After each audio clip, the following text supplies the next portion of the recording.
Idol, ano mas better, DVD GUI or X-Tip Devil's Claw? Mabilis ang sagot guys, kung 1, 2 point guard or shooting guard kayo, DVD GUI yung piliin ninyo. Kasi very responsive, low to the ground, ang ganda ng court feel, pangguardyang pangguardya talaga, and yung traction nito solid, top tier traction, napakakapit, para na kayo naka-premium shoes na DVD2, yung top traction ng ng 361 degree nandito na, nilagay na nila dito.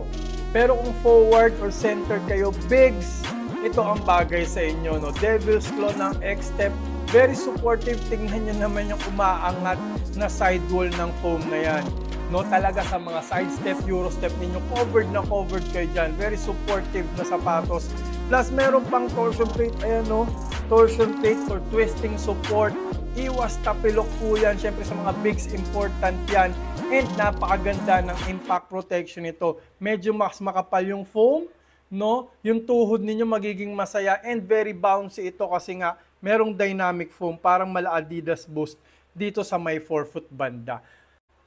Parehas panalo po tong sapatos na to. Pati budget shoes din po sila. So hindi mabubutas yung bulsa nyo. High performance tong dalawang to.